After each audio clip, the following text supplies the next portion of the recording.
akazizi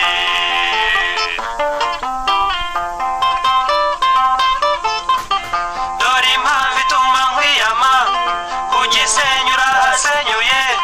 mu Ruhenge rurahemuza uri byumba no kuby'imbinda Ikigari uratugaritse Kitaramura hataranga ahibuta ruratarutsa ku Gikongo rurakobora aho Icyangugu cyagati ku Kibuye urababuyeza Ikibungo urababungamo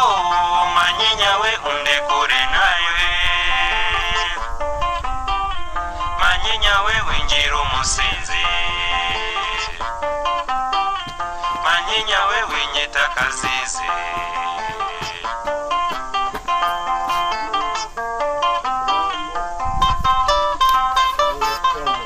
indi mpamvu ituma nkwiyama myenda yanjye yataye ibara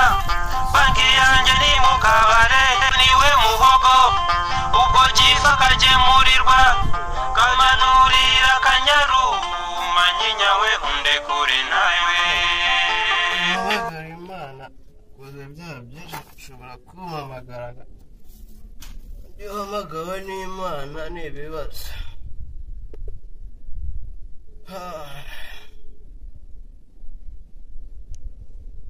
Imana rwose utaza kumpamagara kuko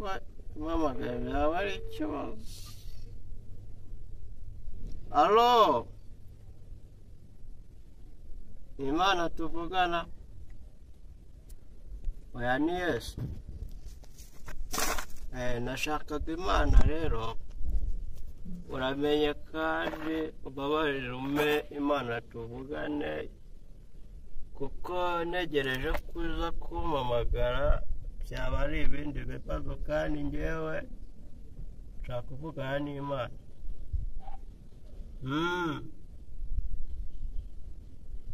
None se urimo urandeba ni agacuma karimo amazi buriya rero nta kibazo ureba mu mitima y'abantu ndabizi ariko nashakaga Imana kuyibaza ibibazo rwose ihangane ngo nawe ujya ku Mana atanyuze kuri wowe ni wowe nzira y'ukuri n'ubugingo nyine nk'abapasiteri rero insengero zarafunzwe none ntabwo tukibona amaturo ngo tubashe kubaho neza n'imiryango yacu mwadushakira ikindi kintu twakora nk'abapasiteri abapasiteri twakoraga umurimo mwiza urabizi tubwiriza abantu bawe none urabona ntabwo tukibwiriza kubera abakristo ntabwo tukibabona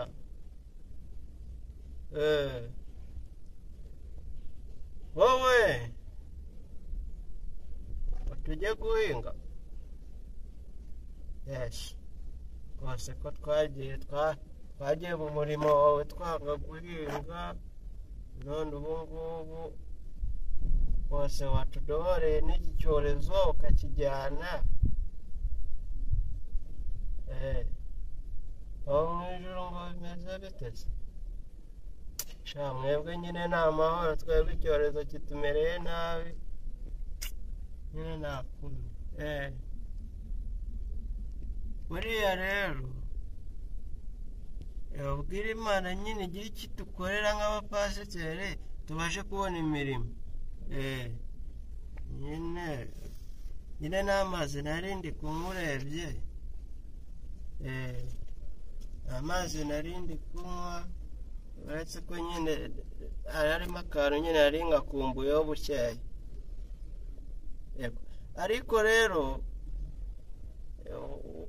usibe nimero yanjye muri telefone yawe kugira Imana itaza gufata telefone yawe ikampamagara nanjye nimero yayo yanjye ngiye guhita ngikuraho ku buryo Imana nimpamagare usanga ari kompoze kuko rwose sinakwitaba Imana ndacyashaka kubaho kandi udusabire ngaho umunsi mwiza kangureho na telefone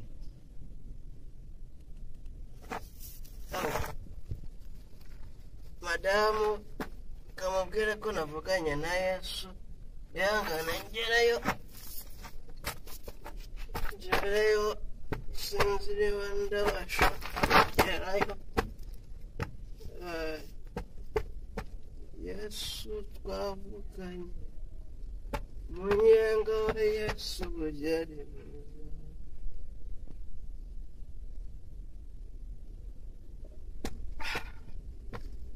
kuba muri Yesu bugere byiza cyane utabanye na Yesu bugere ni igihombo. Bye.